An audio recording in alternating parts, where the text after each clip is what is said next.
The rushing waters of the Colorado River swallowed Rosalie Summers whole as she lunged for Bandit's golden fur, her fingers just barely grazing his soaked coat before the current swept them both downstream.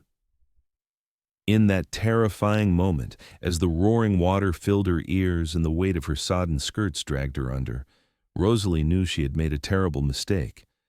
But leaving her beloved dog to drown was never an option. It was the spring of 1879 in Parowan, Utah territory, and what had begun as a peaceful afternoon picnic along the river's edge had turned into a nightmare.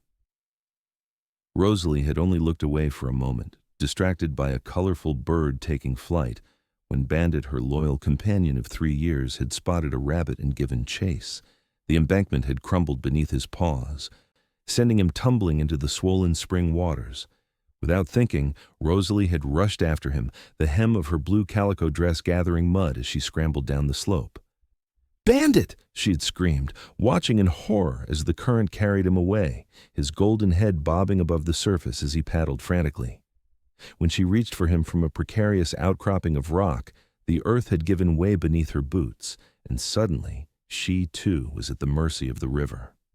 "Hold on, boy!" she sputtered, choking on water as she tried desperately to reach her dog. The spring melt had turned the normally placid river into a churning beast, and Rosalie felt her strength waning as she fought against the powerful current. Her long chestnut hair, now freed from its pins, wrapped around her face like seaweed, blinding her momentarily as she struggled to keep her head above water. A fallen tree branch appeared suddenly in the rushing waters, and Rosalie managed to grasp it with one arm while reaching for Bandit with the other. Her fingers closed around his collar, but the effort cost her precious energy. The weight of her waterlogged dress pulled at her, threatening to drag them both under. "Help!" she screamed, though she knew it was futile. Their afternoon picnic spot had been deliberately chosen for its seclusion, far from the prying eyes of Parowan's gossips. No one would hear her cries over the roar of the river. Just as her grip on the branch began to slip, Rosalie heard the thunder of hoofbeats on the riverbank. Through the water streaming down her face, she glimpsed the silhouette of a rider against the setting sun. "Hold on! Madam!" a deep voice called out. "I'm coming for you!" The rider dismounted in one fluid motion, tethering his horse to a nearby cottonwood before plunging into the river without hesitation. Powerful strokes brought him quickly to Rosalie's side, where she clung desperately to both the branch and her whimpering dog. "Let go of the branch and take my hand," the stranger commanded, his voice steady despite the rushing current. "I've got you." Rosalie hesitated, terrified that releasing her grip would send her and Bandit tumbling back into the merciless current. "Trust me," the man said, his eyes a startling blue against his sun-bronzed skin locking with hers. "I won't let either of you go under." Something in his unwavering gaze gave Rosalie courage. She released the branch and reached for him with her free hand, still clutching Bandit's collar with the other. The stranger's grip was strong and sure as he pulled her toward him, wrapping one muscular arm around her waist while the other supported Bandit. The struggle back to shore seemed to last an eternity, with the current fighting them every inch of the way. By the time they reached the riverbank, Rosalie was shaking uncontrollably, her lips blue with cold, but her arms remained locked around her dog. The stranger helped her to solid ground, where Bandit immediately shook himself, spraying water in all directions before collapsing beside her in exhaustion. "You're both safe now," the man said, his breath coming in ragged gasps as he pushed wet hair from his forehead. Water streamed from his drenched clothing, a simple outfit of denim pants, a faded cotton shirt, and a leather vest that marked him as a working man, a cowboy, judging by the worn boots and the horse that now nickered softly from its place by the tree. "Thank you," Rosalie whispered, her teeth chattering. "You saved our lives." "Maxwell Everett," he replied with a slight nod, his gaze moving from her face to Bandit and back again. "Most folks call me Max." "Rosalie Summers," she managed, attempting to wring water from her sodden skirts. "And this reckless creature is Bandit." Maxwell's eyes crinkled at the corners as he reached out to scratch behind Bandit's ears. "Seems like a fitting name for a dog that led you on such a chase." "He's worth it," Rosalie said, her voice growing stronger as she stroked Bandit's wet fur. I couldn't let him drown." "Brave but foolish," Maxwell observed, though there was no judgment in his tone. "That river's claimed stronger swimmers than you, Miss Summers." A chill that had nothing to do with her wet clothing ran through Rosalie at his words. "I didn't think," she admitted. "I just acted." "That's loyalty," Maxwell said, nodding approvingly. "But perhaps next time you might consider calling for help before diving into danger." Rosalie felt a flicker of indignation at his gentle reprimand, but it was quickly extinguished by the realization that he was right. Her impulsive rescue attempt could have ended with both her and Bandit drowning. "I would have," she replied, attempting to gather her dignity despite her bedraggled appearance, had there been anyone to call upon. Maxwell glanced around, seeming to notice for the first time that she was alone. "You're out here by yourself?" "I often come to this spot to read and sketch," Rosalie explained, gesturing to her picnic basket, which sat forlornly on the blanket she had spread earlier. "It's peaceful, usually." A frown creased Maxwell's brow. "It's not safe for a woman to be alone this far from town, Miss Summers. Even without rivers to fall into, there are other dangers." "I can take care of myself," Rosalie insisted, though her current predicament made that claim ring hollow. She gestured to Bandit, who was beginning to recover his energy. "And I have him for protection." Maxwell raised an eyebrow, looking pointedly at the golden retriever, who was now happily rolling in the dirt, apparently having forgotten his near-drowning experience entirely. Formidable guard, that one. Despite everything, Rosalie felt a laugh bubble up from her chest. "He's more fearsome than he appears," she said, but her smile acknowledged the absurdity of her claim. The sun was beginning to set in earnest now, painting the sky in vivid oranges and pinks. Rosalie shivered as a breeze cut through her wet clothing. "You'll catch your death if you don't get dry soon," Maxwell said, concern evident in his voice. He whistled for his horse, a magnificent chestnut gelding that trotted obediently to his side. "My cabin's not far from here. I can build a fire, lend you some dry clothes." Rosalie stiffened. The propriety that had been drilled into her since childhood warned against accepting such an offer from a stranger, no matter how heroic. "I appreciate your concern, Mr. Everett, but I should return to town." "Parowan's a good 5 miles from here," Maxwell pointed out, gesturing to her sodden clothing. "You'll never make it before nightfall in that condition, and the temperature drops quick once the sun's gone." Logic warred with convention in Rosalie's mind. Her father, the town's only doctor, would be furious if he knew she'd put herself in such a compromising position. Yet the alternative, attempting the long walk to town in wet clothing as darkness fell, seemed equally unwise.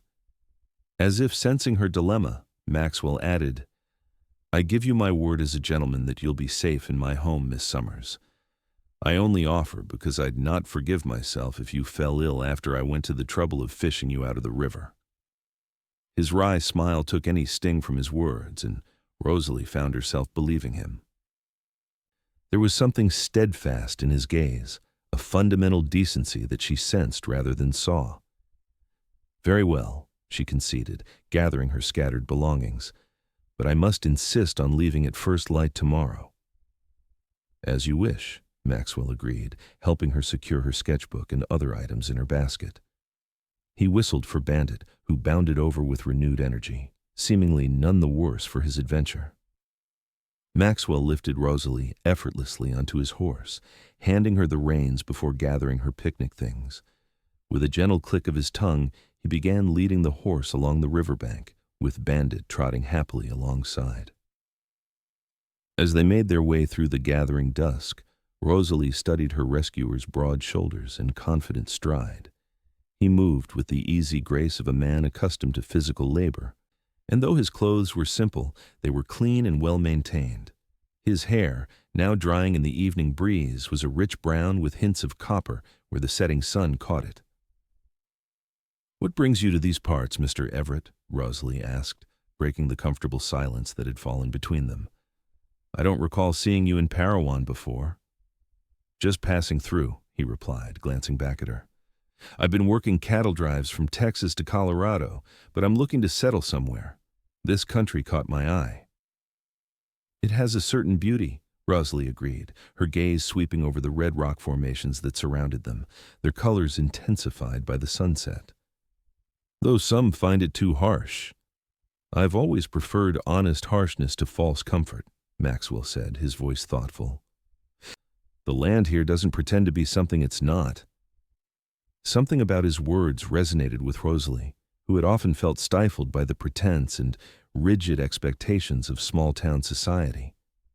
As the daughter of Dr. Thomas Summers, she was expected to set an example of proper feminine behavior. Her frequent solitary excursions were already the subject of disapproving whispers among the town matrons. "There it is," Maxwell said, pointing toward a small cabin nestled against a rocky hillside. Smoke curled from the chimney, indicating a fire had been left burning inside. As they drew closer, Rosalie saw that the cabin, though modest, was well built and meticulously maintained. A small corral stood to one side, currently empty, and a vegetable garden showed signs of recent tending. "You said you were passing through," Rosalie observed as Maxwell helped her dismount. "Yet this looks like the home of someone planning to stay." A shadow passed over Maxwell's features. "It belonged to a friend," he explained, his tone suggesting there was more to the story. "He let me use it when I'm in the area. I've been here about a month this time." Before Rosalie could inquire further, Maxwell was ushering her inside, where the warmth of a banked fire greeted them. The interior was simple but comfortable, with a sturdy table and chairs, a small cook stove, and a narrow bed in one corner. Shelves lined one wall, filled with books, an unexpected sight that immediately raised Rosalie's estimation of her host. "Make yourself comfortable," Maxwell said, moving to stoke the fire. "I'll find you something dry to wear." While he rummaged through a trunk at the foot of the bed, Rosalie took the opportunity to examine her surroundings more closely. Despite its rustic nature, the cabin was immaculately clean, with none of the disorder she might have expected from a bachelor's dwelling.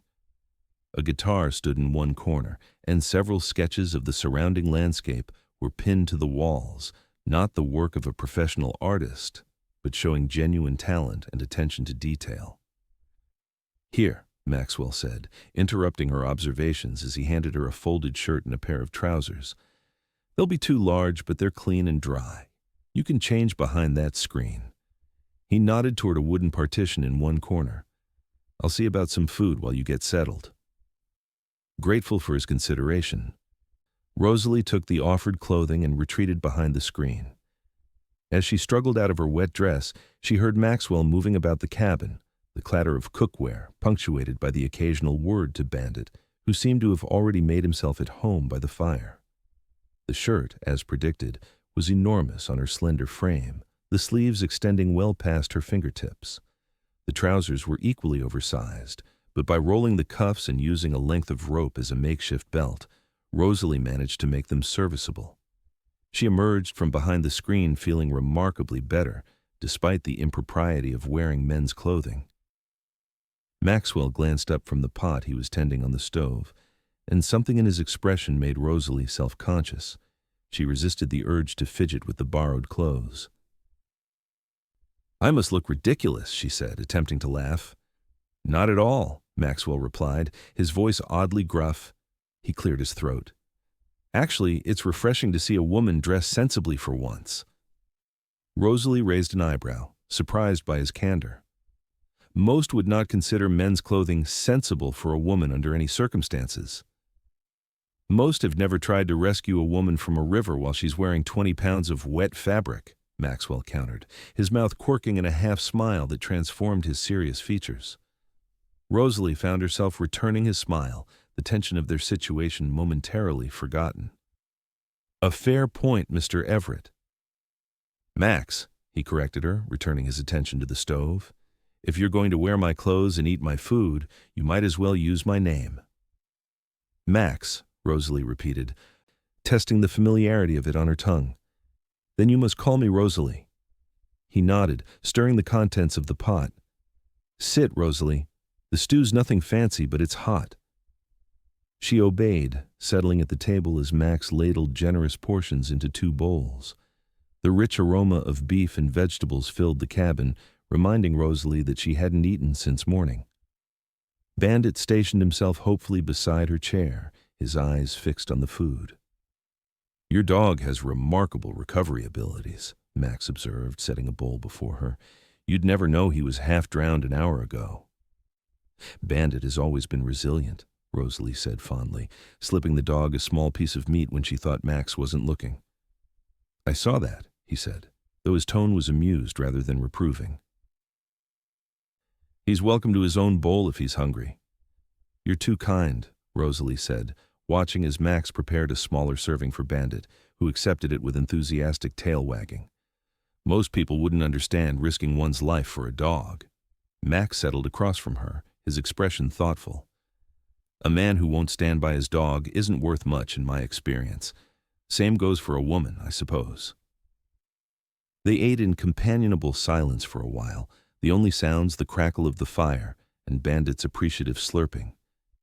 Outside, the last rays of sunlight faded, giving way to the profound darkness of a moonless night. "How did you happen to be there?" Rosalie asked finally, setting down her spoon. "By the river, I mean. It's quite remote." "I was tracking a mountain lion that's been troubling the area," Max explained. "Lost its trail near the river when I heard you call for help." Rosalie shuddered at the thought that a predator might have been nearby during her afternoon outing. "I had no idea there were mountain lions so close to town." "Most folks don't," Max said, his expression serious. "That's what makes them dangerous. They're watching, even when you don't see them." Something about his words sent a chill through Rosalie that had nothing to do with her earlier dunking. "You seem to know a great deal about wild animals." "I've spent most of my life in wild country," Max replied with a slight shrug. "You learn to read the signs, to understand the way creatures think. It's not so different from understanding people, really." "And do you understand people, Max?" Rosalie found herself asking, curious about this quiet man who seemed more at home in the wilderness than in civilization. A shadow passed over his face. "Some better than others. I understand that most people, like most animals, are just trying to survive. It's the ones with other motives you have to watch for." There was a story there, Rosalie sensed, but she didn't press. Instead, she helped clear the table, ignoring Max's protests that she was a guest. "The least I can do after you saved my life is help with the dishes," she insisted, rolling up the voluminous sleeves of his shirt. Working together, they quickly cleaned up after the meal. Rosalie found herself acutely aware of Max's presence beside her, the casual brush of his arm against hers as they moved about the small space. There was something both unsettling and comforting about his nearness. With the chores completed, an awkward moment ensued as they both realized the sleeping arrangements would need to be addressed. "You'll take the bed, of course," Max said, anticipating her concern. "I'll sleep by the fire with Bandit for company." "I couldn't possibly displace you from your own bed," Rosalie protested, though the thought of spending a night on the hard floor held little appeal. "It's settled," Max said firmly, already gathering blankets to make a pallet near the hearth. "I've slept on much worse, believe me." Too exhausted to argue further, Rosalie conceded. She helped Max arrange his makeshift bed, then retreated to the bed in the corner, which had been turned down neatly. The simple courtesy touched her more than elaborate gestures might have. As she settled beneath the quilt, surrounded by the unfamiliar scent of a stranger's home, Rosalie expected to feel afraid, or at least uncomfortable. Instead, a curious sense of peace enveloped her. Perhaps it was mere exhaustion, or perhaps it was the reassuring presence of the man who now lay on the floor across the room, his breathing already falling into the steady rhythm of sleep. Bandit, after briefly debating his loyalties, had chosen to curl up at the foot of the bed, his warm weight a familiar comfort against Rosalie's feet. Outside, an owl hooted softly, its call mingling with the gentle crackle of the dying fire. Rosalie's last thought before sleep claimed her was that she should be scandalized by her situation alone in a cabin with a man she had just met, wearing his clothing, sleeping in his bed. Yet somehow, none of it felt wrong. Instead, it felt like the beginning of something she couldn't yet name. Morning arrived with golden light streaming through the cabin's single window, illuminating dancing dust motes in its beam. Rosalie woke slowly, momentarily disoriented by her unfamiliar surroundings. The events of the previous day rushed back as she observed Max already up and moving quietly about the cabin, careful not to disturb her. He had built up the fire again, and the aroma of coffee filled the small space. Bandit was nowhere to be seen, though the open door suggested he had been let outside. Rosalie watched through half-lidded eyes as Max moved with easy confidence around his domain, his movements efficient and purposeful. There was something compelling about him in the morning light, a quiet strength that she found herself drawn to despite her better judgment. His hair, still tousled from sleep, caught the sunlight in a way that highlighted those coppery strands she had noticed the day before. Sensing her gaze, Max turned, a slight smile softening his features when he saw she was awake. "Good morning. I hope I didn't wake you." "Not at all," Rosalie assured him, sitting up and running a hand self-consciously through her tangled hair. She imagined she must look a fright after yesterday's ordeal. "What time is it?" "Just past sunrise," Max replied, pouring coffee into a tin cup. "I've hung your dress to dry by the fire, but it's still damp. You're welcome to keep wearing those clothes until we get you back to town." "Thank you," Rosalie said, accepting the cup he offered. The coffee was strong and black, not the weaker brew she was accustomed to at home. But she found its boldness suited her current state of mind. "I appreciate all your kindness," Max dismissed her thanks with a gesture. "Anyone would have done the same." "No," Rosalie said with certainty. "Not everyone would have risked their life for a stranger and her dog. Most would have simply watched from the shore." A flush of color touched Max's tanned cheeks at her words. "Well, then most people aren't worth knowing," he said gruffly, turning back to the stove where breakfast was cooking. "How do you like your eggs?" The simple question, so domestic in its normality, struck Rosalie as funny given their unusual circumstances. A laugh escaped her, bright and unexpected in the morning quiet. Max glanced back at her, eyebrow raised in question. "Something amusing about eggs?" "No," Rosalie said, still smiling. "It's just this whole situation. Yesterday I was having a perfectly ordinary afternoon, and now I'm having breakfast in a stranger's cabin, wearing his clothes, discussing egg preferences." A slow smile spread across Max's face, transforming his serious features. "Life has a way of taking unexpected turns. For what it's worth, I'm glad yours turned toward my stretch of river." The simple honesty of his statement warmed Rosalie more than the fire or coffee had done. "So am I," she admitted softly, surprising herself with how much she meant it. They shared a simple breakfast of eggs, bacon, and biscuits that Max produced from a stone crock. The conversation flowed easily between them, touching on everything from Rosalie's life in Parowan to Max's travels across the Western Territories. Rosalie learned that Maxwell Everett had been born in Missouri but had left home at 17 to seek his fortune in the West. He had worked as a cattle drover, a silver miner, and briefly as a scout for the Army before deciding that a more settled life appealed to him. "And what about you?" Max asked as they finished their meal. "What keeps you in Parowan? A young woman with your spirit seems like she might crave more adventure than a small town offers." Rosalie considered his question, surprised by his perception. Few people in town looked beyond her role as the doctor's dutiful daughter to see the restlessness that sometimes consumed her. "My father needs me," she said simply. "After my mother died 5 years ago, I took over managing the household and helping with his practice. He's not young anymore, and the work is hard on him." "You're a nurse, then?" Max asked, his interest evident. "Not officially," Rosalie clarified, "but I've learned a great deal assisting him. I can set a broken bone, deliver a baby, stitch a wound. Practical skills, mostly." "Impressive," Max said with genuine admiration. "Most men I know would faint at the sight of blood, yet you handle it as part of your daily routine." Rosalie smiled, pleased by his respect for her abilities. "It's not so different from mending clothing or cooking a meal. The human body is just another type of material to work with." "A practical perspective," Max observed, his eyes warm as they held hers across the table. "Your father must be proud to have such a capable daughter." A shadow crossed Rosalie's face. He appreciates my help, she said carefully. But I think he sometimes wishes I were more conventional in my interests. A daughter who preferred embroidery to anatomy would cause him less concern. And less gossip, I imagine, Max said shrewdly.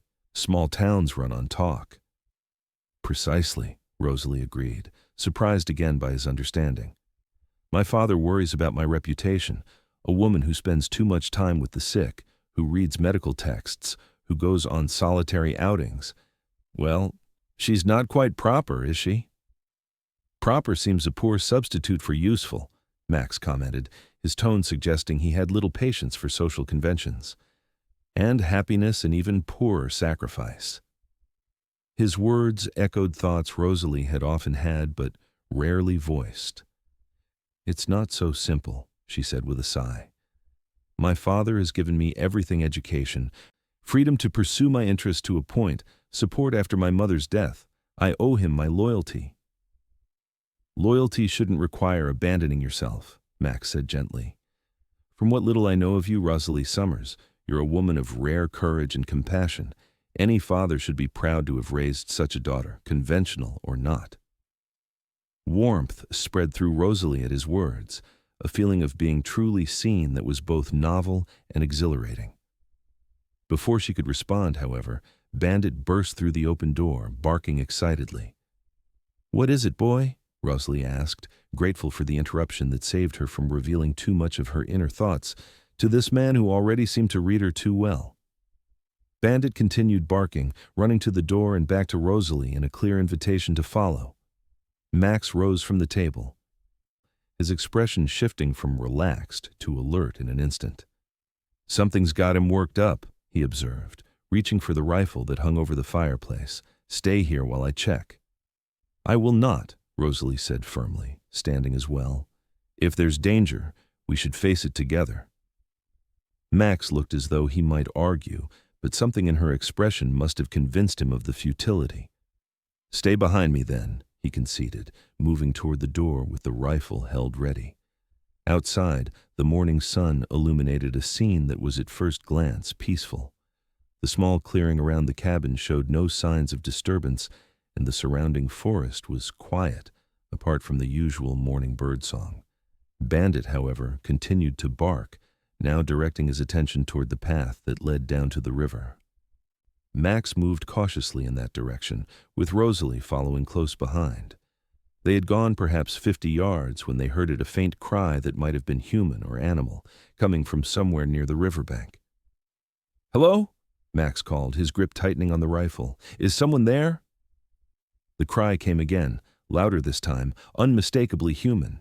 Without hesitation, Max broke into a run, with Rosalie and Bandit close on his heels. They reached the river to find a small boy, no more than 7 or 8 years old, clinging to a rock in midstream, his face white with terror. "Help!" the child screamed when he saw them, his voice thin with panic. "Please help me!" "Hold on!" Max shouted back, already stripping off his boots. "I'm coming for you!" "Wait!" Rosalie caught his arm. "The current's too strong there. Look!" She pointed to where the water churned viciously around the rock where the boy clung. "We need to get upstream and let the current carry you to him." Max hesitated, then nodded sharply, recognizing the wisdom of her plan. They moved quickly upstream, with Bandit running anxious circles around them. "Stay with Rosalie," Max commanded the dog as he prepared to enter the water. To Rosalie, he added, "If this goes wrong, get back to town and bring help." Before she could respond, he had waded into the river. The current immediately caught him, but he moved with it rather than against it, using powerful strokes to guide himself toward the stranded child. Rosalie watched, her heart in her throat, as he approached the rock. The boy was weeping now, his small hands white-knuckled as they gripped the slippery surface. Max reached him just as one hand slipped, catching the child around the waist before he could be swept away. "I've got you," Rosalie heard him say, his voice carrying across the water. "Hold on to me now." The return journey was even more perilous, with Max fighting the current while protecting the boy. Rosalie moved along the bank, calling encouragement and directions, helping him find the safest path back to shore. When they finally staggered onto the riverbank, both drenched and gasping, she rushed to wrap her arms around them both. "You're safe now," she told the sobbing child, her medical training taking over as she checked him for injuries. "What's your name? Are you hurt?" Tommy," the boy hiccuped, trembling violently. "Tommy Jenkins. I was fishing and fell in." "Tommy Jenkins?" Rosalie repeated, recognizing the name. "From the farm near Cedar Canyon?" The boy nodded, his teeth chattering. "Pa's going to be awful mad about the fishing pole." Max, who had been catching his breath, gave a short laugh at this. "I reckon he'll be too relieved you're alive to worry much about a pole, son." Rosalie nodded agreement, wrapping her borrowed shirt more tightly around the boy's shoulders. "Your family must be frantic. We need to get you home." "My horse can carry double," Max said, already thinking ahead. "You and the boy can ride while I walk alongside." It was a sensible plan, and they set off immediately, with Tommy seated in front of Rosalie on Max's gelding. The Jenkins farm was several miles away, and Rosalie knew that every minute would seem like an eternity to parents missing their child. As they traveled, Tommy's shivering gradually subsided, replaced by a child's natural resilience and curiosity. He peppered Max with questions about his horse, his gun, his life as a cowboy. Max answered patiently, his gentle manner with the boy revealing yet another facet of his character that Rosalie found herself admiring. They reached the Jenkins farm by mid-morning, where the scene that greeted them was one of barely contained panic. A search party was gathering in the yard, with Mrs. Jenkins red-eyed from weeping and Mr. Jenkins shouting orders to neighbors who had come to help look for the missing boy. The sight of Tommy, bedraggled but alive, brought everything to a standstill. For a moment, no one moved or spoke. Then Mrs. Jenkins gave a cry that seemed torn from her very soul and ran toward them, her arms outstretched. "Tommy, my boy. Oh, thank God!" The reunion that followed was both heart-wrenching and joyful, with Tommy's parents embracing him as though they might never let go again. When the initial emotion had subsided somewhat, Mr. Jenkins turned to Max and Rosalie, his weather-beaten face solemn with gratitude. "We can never repay you for bringing our son back to us," he said, his voice rough with feeling. "If there's ever anything we can do for you, anything at all, you have only to ask." "No repayment necessary," Max said simply. "Just glad we were there to help." "Dr. Summers' daughter?" Mrs. Jenkins said suddenly, recognizing Rosalie despite her unusual attire. "What on earth?" Rosalie became acutely aware of her appearance wearing men's clothing, her hair loose around her shoulders, riding double with a man the townspeople would consider a stranger. The story of her river rescue would spread quickly, she knew, and would likely grow more scandalous with each retelling. "It's a long story," she said with as much dignity as she could muster. "Suffice to say that Mr. Everett has been a perfect gentleman throughout a rather unusual situation." Mrs. Jenkins looked skeptical, her gaze moving between Rosalie and Max with obvious speculation. Mr. Jenkins, however, simply nodded. "Any man who would risk his life for my boy is a gentleman in my book," he declared. "And Miss Summers, your father will hear from me personally about your part in this. You've been a blessing to our family today."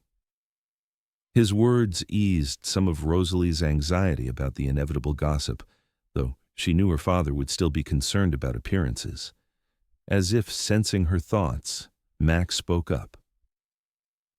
"If you'll lend us a horse, Mr. Jenkins, I'll see Miss Summers safely back to town immediately. Her father must be worried about her absence."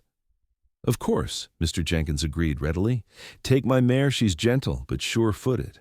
And again, our deepest thanks to you both." With Tommy settled safely with his parents and promises to visit soon to check on his recovery, Rosalie and Max set off for Parowan. They rode side by side now, each on their own mount, with Bandit trotting contentedly between them. "You're worried about what people will say," Max observed after they had ridden in silence for some time. Rosalie sighed, seeing no point in denial. "Not for myself, so much as for my father. He works so hard to maintain his reputation as a respectable physician. The idea of his daughter spending a night unchaperoned with a strange man, then returning to town in men's clothing. It will cause talk. Would you have done anything differently? Max asked, his gaze steady on her face. Left Bandit to drown? Refused my help? Tried to walk home in wet clothes? No, Rosalie admitted after a moment's reflection. I wouldn't change a thing. Then hold to that certainty, Max advised. The truth is its own defense, Rosalie. You did nothing wrong, and neither did I. If people choose to think otherwise, that's their failing, not yours. His confidence bolstered her own, and Rosalie found herself sitting straighter in the saddle as they approached the outskirts of Parowan. The town was bustling with midday activity, and heads turned as they rode down the main street, the unusual sight of the doctor's daughter in men's clothing drawing inevitable attention. They stopped before the neat white clapboard house that served as both Dr. Summers' residence and his medical practice. Before Rosalie could dismount, the front door flew open, and her father hurried out, his face lined with worry that quickly transformed to relief and then confusion as he took in her appearance. "Rosalie, thank God you're safe. When you didn't come home last night—" "I'm fine, Father," Rosalie assured him, sliding from the saddle. "Thanks to Mr. Everett here." Dr. Thomas Summers turned his attention to Max, who had also dismounted and now stood respectfully waiting to be acknowledged. The doctor was a distinguished-looking man in his early 60s, with silver hair and the same warm brown eyes as his daughter. Sir," Max said, extending his hand. "Maxwell Everett. I had the privilege of assisting your daughter yesterday when she encountered some trouble at the river."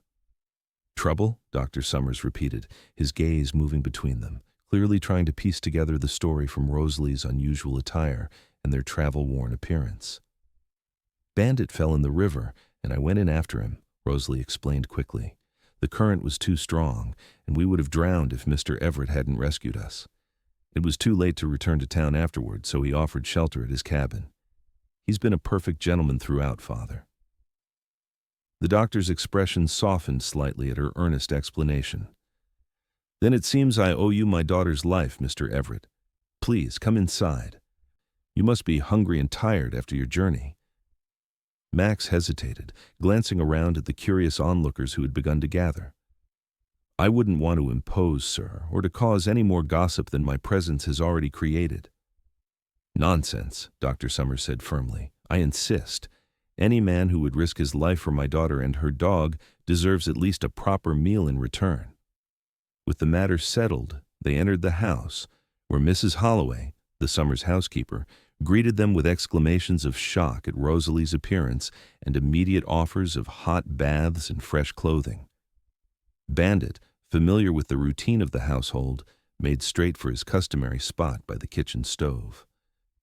While Rosalie went upstairs to change and wash away the evidence of her adventure, Max was left in the doctor's study, where the older man offered him a glass of brandy and a seat by the fire. "Now, Mr. Everett," Dr. Summers said once they were settled, "I'd like to hear the full story if you don't mind. My daughter has a tendency to minimize danger when it concerns herself." Max provided a straightforward account of the rescue, the night at the cabin, and their encounter with the Jenkins boy that morning. He spoke plainly, but with evident respect for Rosalie's courage and quick thinking, making it clear that she had conducted herself with both bravery and propriety throughout. The doctor listened attentively, his expression thoughtful. When Max had finished, he nodded slowly. "You speak highly of my daughter, Mr. Everett." "I speak honestly, sir," Max replied. "Miss Summers is an extraordinary young woman. You should be very proud of her." A shadow crossed Dr. Summers' face. "I am, of course, but I worry about her. She takes too many risks, shows too little concern for conventions that, like them or not, protect a woman's reputation and future." "With respect, sir," Max said carefully, "it seems to me that the conventions worth preserving are those that value courage, compassion, and intelligence, all qualities your daughter possesses in abundance." The doctor studied Max for a long moment, seeming to take his measure. "You're not what I expected, Mr. Everett," he said finally. "When Mrs. Jenkins sent word ahead about Rosalie returning with a cowboy, I feared the worst. But you speak like an educated man."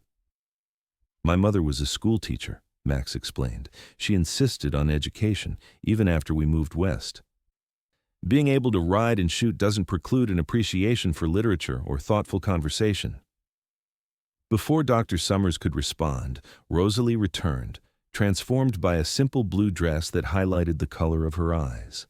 Her hair was neatly pinned up again, though a few damp tendrils curled around her face. Max rose automatically at her entrance, struck anew by her natural grace and beauty. "Much better," she said with a smile, smoothing her skirts. "Though I must admit, trousers are remarkably practical. I can see why men prefer them." Her father's expression of mock horror made her laugh, the sound lightening the atmosphere in the room. "Don't even think about it, young lady. Parowan isn't ready for such revolution in women's fashion." "Not yet, perhaps," Rosalie conceded with good humor. "But give us time." Mrs. Hyatt Holloway announced lunch then, and they moved to the dining room, where a simple but hearty meal awaited them. The conversation during the meal was pleasant, touching on neutral topics like the weather, the local economy, and books they had read recently. Max revealed a wide-ranging knowledge and thoughtful opinions that clearly impressed Dr. Summers. As the meal concluded, Max rose reluctantly. "I should be getting back," he said. "I've imposed on your hospitality long enough, and I have stock to tend to." "Nonsense," Dr. Summers said, surprising both Max and Rosalie. "You must stay for dinner at least. I've sent word to Sheriff Blake and Judge Peterson to join us. They should hear firsthand about Tommy Jenkins's rescue, and I'd like them to meet the man who saved my daughter." Max recognized the invitation for what it was, an opportunity to establish his character before the town's leading citizens, thereby minimizing any potential scandal from Rosalie's overnight absence. It was a generous gesture from a father concerned for his daughter's reputation. "I'd be honored, sir," Max accepted, "though I'll need to see to my horse first." "I'll show you to the stable," Rosalie offered, rising quickly. "And perhaps afterward we could walk to the Jenkins farm. I'd like to check on Tommy's condition." Her father hesitated, clearly weighing the propriety of allowing them to walk out together against the medical necessity of checking on the boy. "Very well," he agreed finally, "but be back well before dinner. And stay on the main roads where people can see you." "Yes, father," Rosalie agreed, though the sparkle in her eyes suggested she found his caution amusing. Outside, with Bandit running ahead of them, Rosalie let out a breath she hadn't realized she was holding. "Thank you for agreeing to stay," she said as they walked toward the small stable behind the house. "My father is trying to protect my reputation in his own way." "I understand," Max said, leading his borrowed horse. "He seems like a good man who cares deeply for you." "He is," Rosalie affirmed. "Just traditional in his thinking. He can't quite reconcile himself to the idea that I might want more from life than marriage to a suitable local gentleman in a house full of children." "And what do you want?" Max asked, genuinely curious. Rosalie was quiet for a moment, considering her answer. "To be useful," she said finally. "To help people, to keep learning, to see more of the world than just this town. I love Parowan, but sometimes I feel constrained here." "Have you considered formal medical training?" Max asked as they reached the stable. "There are women doctors now, aren't there?" "A few," Rosalie acknowledged, watching as he expertly unsaddled the Jenkins mare. "But the path isn't easy, and the cost is considerable. Besides, my father needs me here." Max nodded, understanding the conflict between personal ambition and family obligation. "It's not an easy choice." "No," Rosalie agreed softly. "But for now, I do what I can. Which reminds me we should check on Tommy." They set off toward the Jenkins farm, walking side by side along Parowan's main street. Rosalie was acutely aware of the curious glances and whispered comments that followed their progress, but Max seemed either oblivious or unconcerned. "You realize you're the subject of intense speculation right now," she said in a low voice, nodding toward a group of women who had paused in their shopping to observe them. "Am I?" Max replied, his lips quirking in amusement. "And what do you think they're saying?" "That you're either a hero or a scoundrel, depending on whether they believe my story about the river rescue," Rosalie said dryly, "and that I'm either extremely fortunate or thoroughly compromised." "And which do you think you are?" Max asked, his tone light but his eyes serious as they met hers. Fortunate, Rosalie said without hesitation. In more ways than one. Something shifted in Max's expression at her words, a softening, a warmth that made Rosalie's heart beat a little faster. Before he could respond, however, they were interrupted by the arrival of Sheriff Blake, a burly man with a bushy mustache and shrewd eyes. "Miss Summers," he greeted her with a tip of his hat, "your father mentioned you'd had quite an adventure, and this must be the heroic Mr. Everett I've heard about." Introductions were made, and the sheriff walked alongside them as they continued toward the Jenkins farm, asking detailed questions about both rescues. His manner was friendly but assessing, and Rosalie realized that her father had likely asked him to form an opinion about Max's character. By the time they reached the Jenkins place, Rosalie was relieved to find that the sheriff seemed to have warmed to Max considerably. The two men had discovered a shared interest in fishing and were deep in conversation about the best spots along the river. Tommy was recovering well from his ordeal, though still subdued by the scolding he had received for wandering off alone. His face brightened at the sight of his rescuers, however, and he proudly showed them the splint Rosalie had fashioned for his sprained wrist. "Dr. Summers says you did a fine job with this, Miss Rosalie," Mrs. Jenkins told her, handing her a cup of tea. "He says you've a natural talent for healing." Rosalie flushed with pleasure at the praise. "I've had a good teacher in my father," she said modestly. "More than that," Mrs. Jenkins insisted. "It takes a special kind of person to remain calm in a crisis and know just what to do. You and Mr. Everett both have that gift." The visit lasted longer than intended, with Tommy insisting on showing Max his collection of arrowheads and Mrs. Jenkins pressing food upon them despite their protests that they were expected for dinner at the Summers home. By the time they left, the afternoon was waning, and they had to walk briskly to make it back to town before sunset. Sheriff Blake had gone ahead, having duties to attend to, leaving Max and Rosalie to walk back alone with Bandit. The conversation between them flowed easily, touching on books they had both read, places they had visited, and experiences that had shaped them. Rosalie found herself sharing thoughts and feelings she had rarely expressed to anyone, drawn by Max's attentive listening and thoughtful responses. "I've never met anyone quite like you, Rosalie Summers," Max said as they approached the outskirts of town. "You're unlike any woman I've known." "Is that a compliment or an observation?" Rosalie asked, suddenly self-conscious. "Definitely a compliment," Max assured her, his voice warm. "You combine intelligence with compassion, courage with gentleness. It's rare." Rosalie felt a blush rising to her cheeks at his praise. "I could say the same about you," she admitted. "Most men of my acquaintance would find my interests peculiar at best, inappropriate at worst." "Then most men of your acquaintance are fools," Max said simply. They had reached the Summers house, where lamps were already lit against the gathering dusk. Through the window, they could see Dr. Summers in conversation with Judge Peterson, a stern-faced man known for his conservative views and influential position in the community. "We should go in," Rosalie said reluctantly, strangely unwilling to end their private conversation. "Father will be waiting."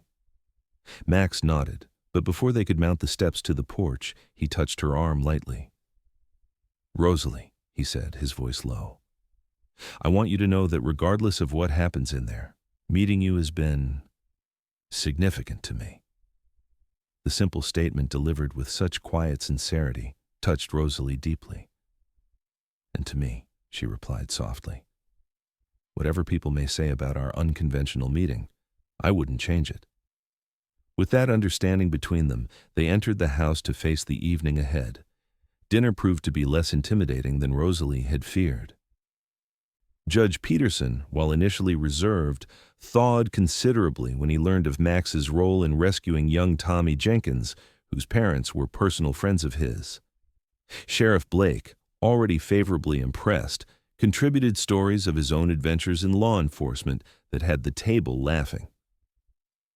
By the time dessert was served, Max had been thoroughly vetted and apparently approved by Parowan's leading citizens. Even Dr. Summers seemed more relaxed, his earlier concerns about scandal visibly diminished as he observed the respect with which Max was treated by men whose opinions he valued. "Mr. Everett," Judge Peterson said as they moved to the parlor for coffee, "Sheriff Blake tells me you're considering settling in this area. Have you thought about what you might do for employment?"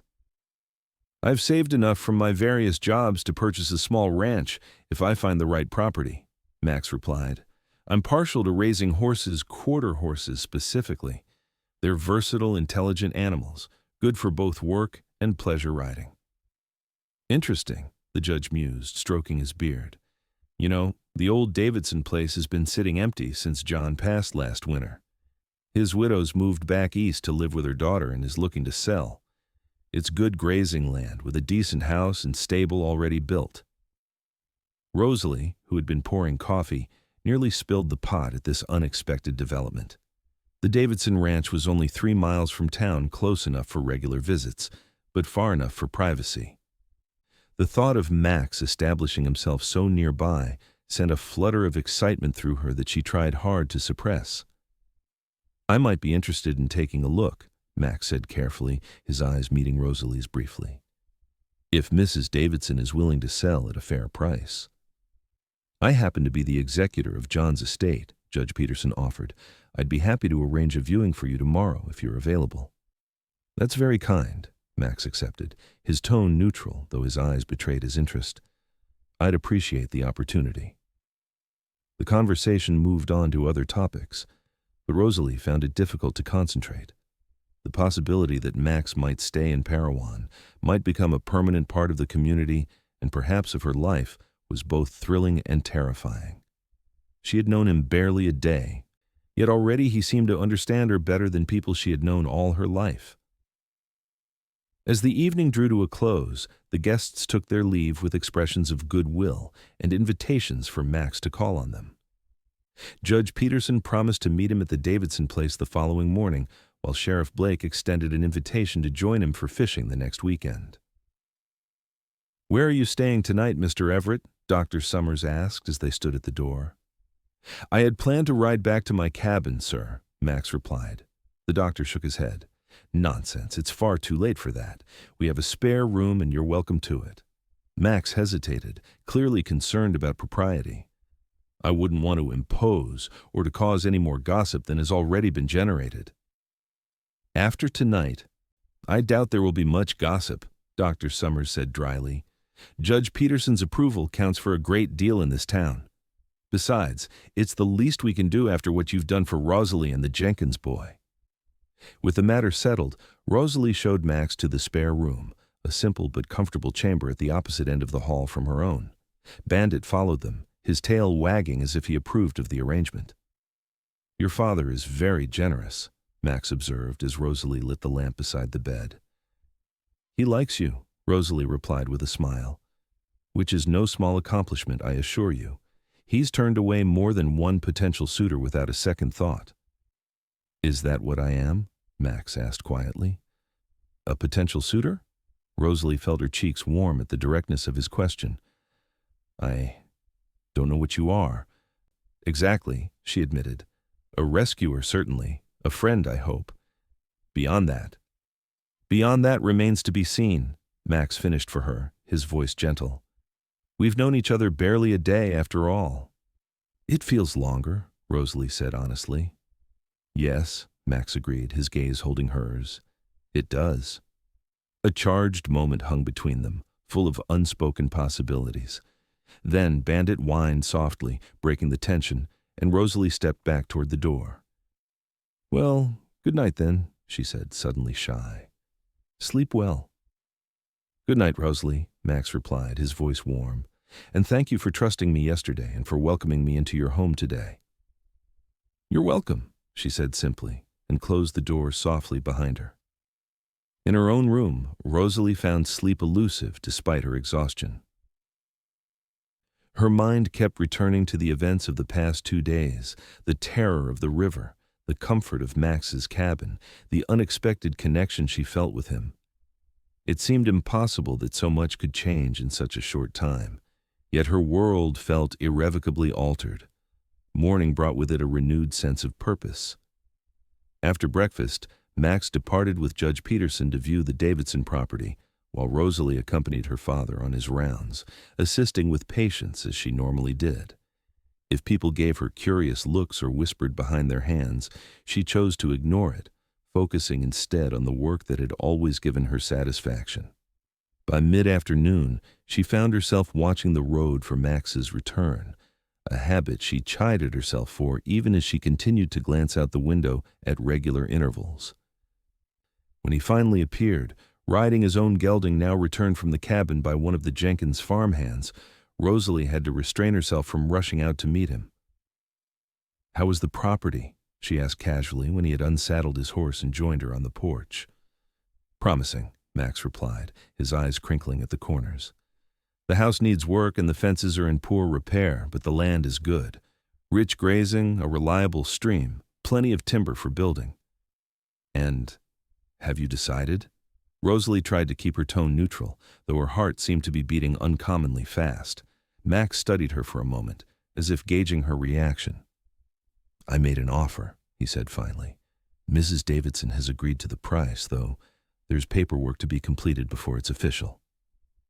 "Oh," Rosalie said softly, a mixture of emotions washing over her joy, anticipation, and a flutter of uncertainty.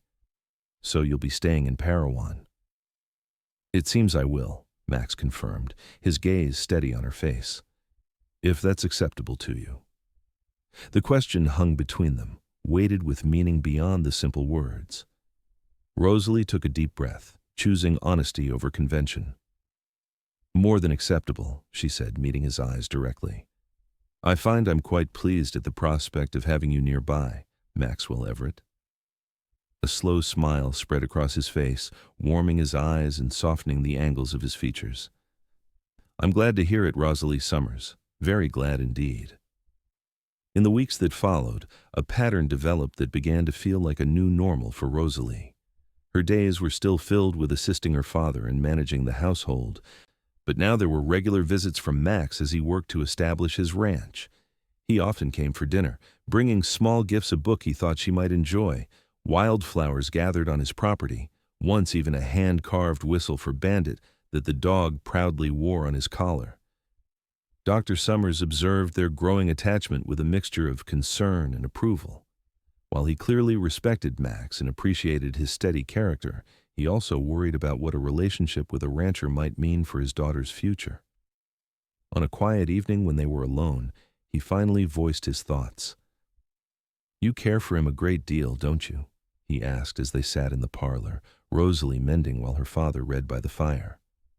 "I do," Rosalie admitted, seeing no point in denying what had become obvious to everyone in Parowan. Her father sighed, setting aside his book. "He's a good man, I believe that. But Rosalie, have you considered what life as a rancher's wife would mean? It's hard work, isolated, often thankless. You've been raised in comfort with books and culture and society, limited though it may be in Parowan." "I've thought about it," Rosalie said carefully. "But Father, I'm not afraid of hard work, and I've never cared much for society's limitations. As for isolation," she smiled slightly, "the Davidson ranch is hardly the wilderness. It's 3 miles from town." "Still," her father persisted, "it's a different life than what I'd envisioned for you. I always thought you might marry Dr. Wilson's son from Cedar City. He's studying medicine now, you know. You could have worked alongside him using your talents." Rosalie set down her mending, moved by her father's concern even as she rejected his vision. "Andrew Wilson is a fine person, but we have nothing in common beyond an interest in medicine. And even that is different. He sees it as a profession. I see it as a calling." "And Maxwell, what does he see?" "He sees me," Rosalie said simply. "Not as a potential wife to be molded into what's convenient, not as an odd girl with inappropriate interests, but as myself. He values my mind, my skills, my independence."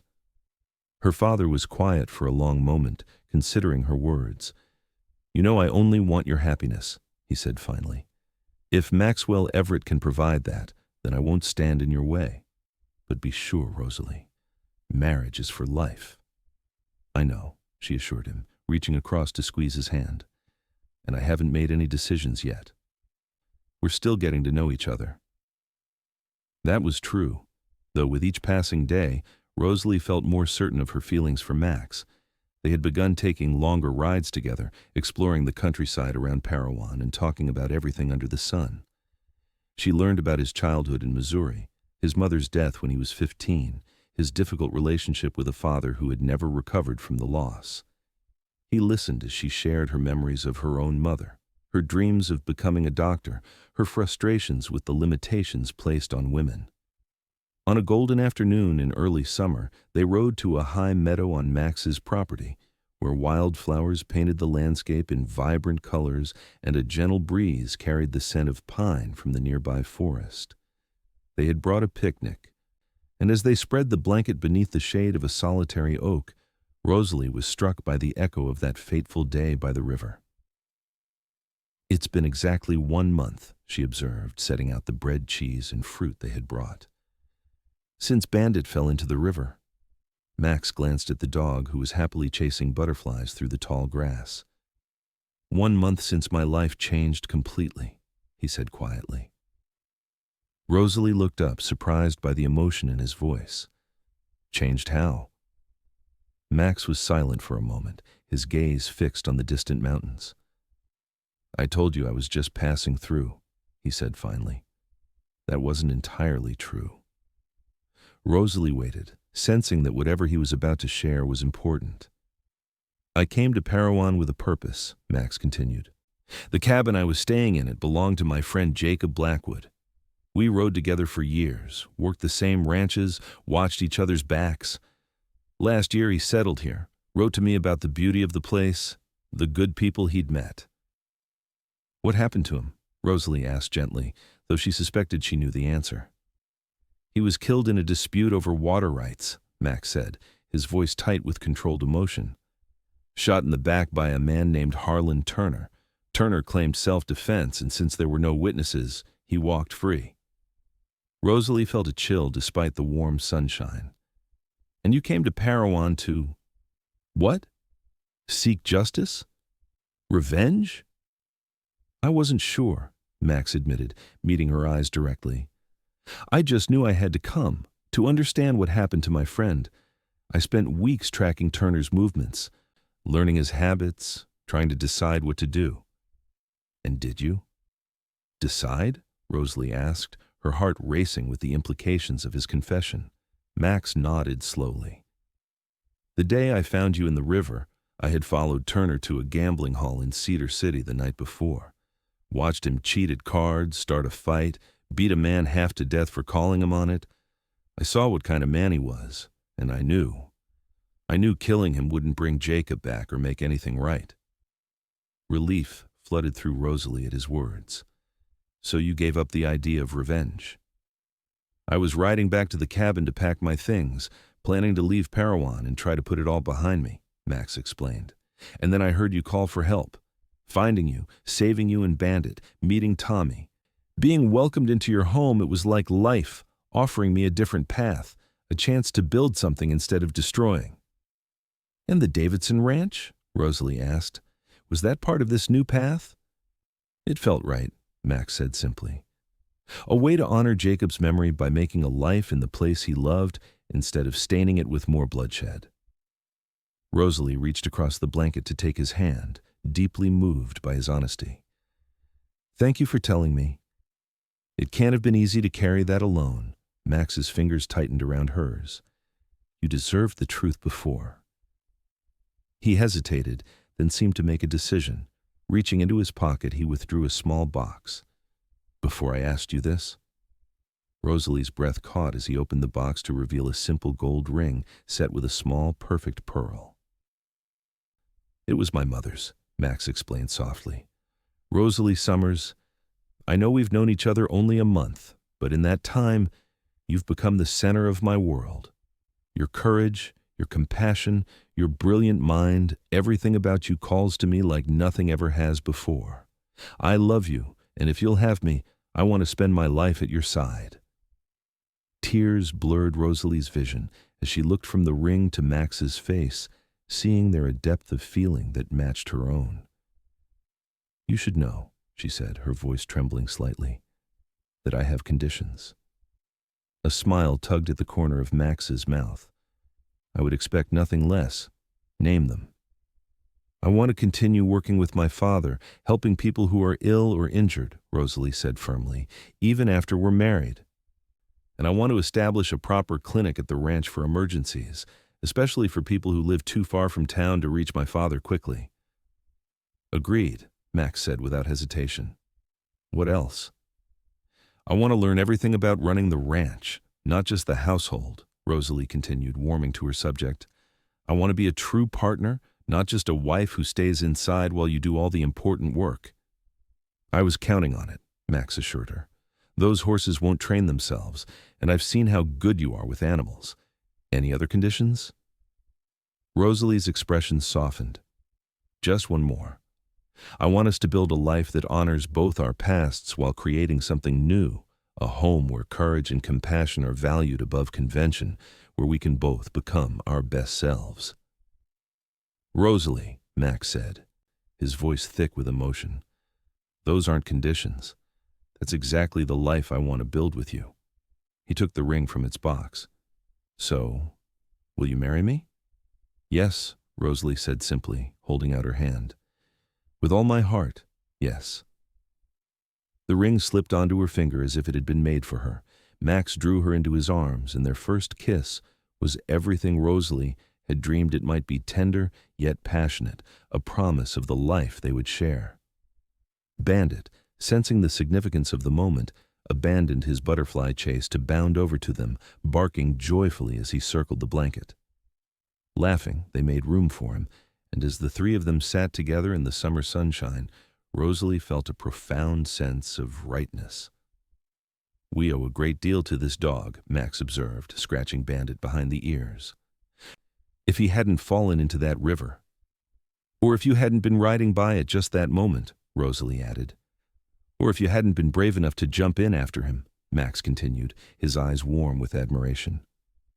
"I think," Rosalie said thoughtfully, "that some things are simply meant to be. All the choices and chances that brought us together, they were creating a path we were always going to walk." "A philosopher as well as a healer," Max teased gently, though his expression was serious. "I'm a fortunate man." "And I'm a fortunate woman," Rosalie replied, leaning against him as they looked out over the meadow that would soon be part of their shared home. "Though I think we should probably tell my father about our engagement before Mrs. Holloway notices the ring and spreads the news throughout Parowan." Max laughed, the sound echoing across the open space. "Your father already knows," he admitted. "I asked for his blessing 2 days ago. He made me promise to support your medical work and to never try to change the independent spirit he so admires in you." "He said that?" Rosalie asked, touched by her father's understanding. "He did," Max confirmed. "He also threatened dire consequences if I ever made you unhappy, but that was to be expected." "Well then," Rosalie said, smiling up at her future husband, "it seems we have a wedding to plan." They were married in the Parowan church on a crisp autumn day, with the mountains blazing with fall colors and the whole town in attendance. Dr. Summers gave away the bride with tears in his eyes but joy in his heart, having come to see that his daughter had found not just a husband, but a true partner who valued all that made her unique. The Davidson Ranch. Now the Everett Ranch was transformed in the months following their marriage. The house was expanded to include a small clinic where Rosalie could treat patients, complete with a supply of medicines and instruments that would have made many city doctors envious. Max built bookshelves to house her growing medical library and a special desk where she could study and write. The stables were improved to accommodate the quarter horses that Max began to breed and train, developing a reputation throughout the territory for animals that were both spirited and reliable. Rosalie learned to assist with foaling, her medical knowledge proving invaluable during difficult births. Their partnership extended to every aspect of ranch life. Max taught Rosalie to ride astride, in the privacy of their own property at least, to rope cattle, to mend fences. She taught him about medicinal plants that grew wild on their land, how to set a broken bone, how to deliver a baby in an emergency. Bandit thrived in his new home, eventually joined by a female retriever named Lady, who produced a litter of puppies that became highly sought after throughout the county. One of the puppies, a golden male with unusual blue eyes, became Tommy Jenkins's 10th birthday present, cementing the friendship between the families that had begun so dramatically. Dr. Summers, after initial reluctance to leave his practice in town, began spending more time at the ranch as he grew older, eventually moving into a comfortable suite of rooms that Max and Rosalie added to the main house. His expertise complemented Rosalie's growing skills, and together they served not just Parowan, but many of the outlying settlements. 2 years after their marriage, Rosalie gave birth to their first child, a son they named Jacob Thomas Everett, honoring both Max's friend and Rosalie's father. A daughter, Elizabeth Ann, followed 18 months later, and another son, William, 2 years after that. The children grew up surrounded by books and horses, medicine and music, learning from both parents the value of hard work, compassion, and following one's own path. On the 5th anniversary of their meeting, Max surprised Rosalie with a special gift acceptance letters from 3 medical schools that had recently begun admitting women. "You don't have to decide right away," he told her as she stared at the letters in shock. "And I know leaving for several years of training would be difficult with the children and the ranch. But I wanted you to know that if this is still your dream, I'll support it however I can." Rosalie was deeply moved by his gesture, but after careful consideration, she decided that her work at the ranch clinic, which had grown to serve hundreds of patients annually, fulfilled her calling for the present. "Perhaps when the children are older," she told Max. "For now, I'm exactly where I want to be, doing what I was meant to do." Their life was not without challenges. Drought threatened the ranch one year, illness another. Max's past caught up with them when Harlan Turner, drunk and bitter, appeared at their door one night threatening revenge for perceived wrongs. It was Rosalie who faced him down, her rifle steady as she ordered him off their property while Max was away delivering horses to a buyer in Cedar City. Through it all, they remained each other's strongest supporters, their bond deepening with each shared trial and triumph. On quiet evenings, they often sat on the porch watching the sunset, Bandit, now elderly but still devoted, at their feet, their children playing in the yard. "Do you ever think about how different our lives might have been if Bandit hadn't fallen into that river?"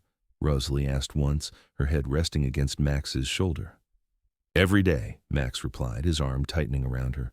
"I was so lost then, so full of anger and grief. You and that foolhardy dog saved me in more ways than you know." "And you saved us," Rosalie reminded him. "You're both safe now. Those were the first words you said to me." "The beginning of our story," Max said softly, pressing a kiss to her temple. "Not the beginning," Rosalie corrected, smiling up at him. "Just the first chapter of many." As twilight deepened into night, with stars appearing like scattered diamonds above their home, Rosalie reflected on the unexpected journey that had brought her here. A moment of crisis, a chance meeting, a leap of faith, these had been the foundation upon which they had built a life richer and more fulfilling than she could have imagined. In saving Bandit that day, she had ultimately saved herself from a life constrained by convention, from possibilities never explored, from love never found. And in Max, she had discovered not just a husband, but a fellow traveler, someone who walked beside her rather than ahead or behind, who valued her strengths and supported her dreams, who loved her completely for exactly who she was. "You're thinking deep thoughts," Max observed, reading her expression in the fading light.